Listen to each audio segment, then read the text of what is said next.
Today I share with you all how I prepare this tray of goodness, your malicious deliciousness. If that sounds something interested, keep watching. Here I have my chicken, which is already clean. I clean it with some salt and lemon and with warm water. I'm going to go ahead and set it aside and prep my spices. I have onion, rosemary, garlic, ginger, seasoning cube and salt. I'm going to go ahead and set this aside as well. I have this oil. This is my spicy oil. I'm going to share the video with you guys very soon. I'm going to use this oil to blend all the spices together.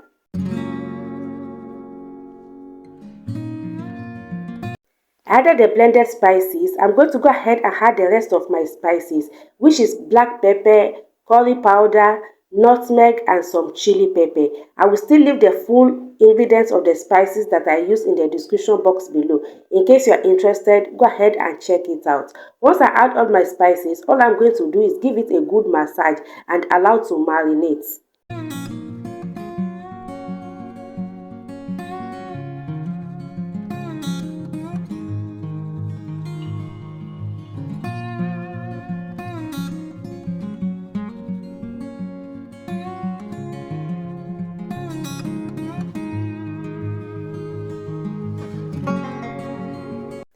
After I massage the chicken with the spices really well, I allow it to marinate for about 2 hours before I place it on my oven rack. And this is 2 hours later. I just transfer it into my oven rack and I'm going to go ahead and transfer it into the oven and allow to grill until it's perfectly done.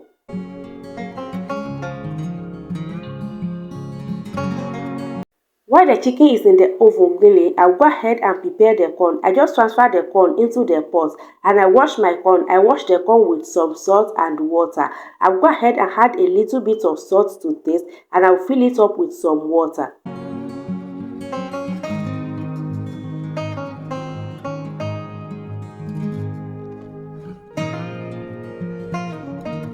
I'm going to be adding a cup of milk into the corn. This is totally optional, and some butter.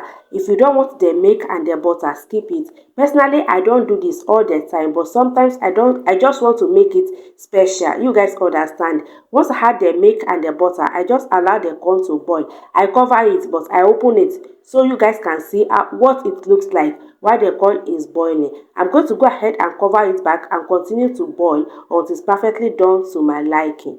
You guys, the corn smells so fresh. You guys, the corn is so fresh and it's looking so beautiful. The corn is perfectly done to my liking. I'm going to go ahead and take it off the water and set it aside. If you are not going to heat all the corn at once, just take the one that you want and then keep the rest in the water and cover it. Like that, it's going to be soft and very hot when you are ready to eat it, alright? And that is it, guys. The chicken and the corn is ready. It's looking so beautiful and it tasted absolutely delicious. And I hope you guys like the recipe. If you do, please give the video a thumbs up, subscribe to the channel, leave a comment down below, and I will see you guys in my next video. Bye.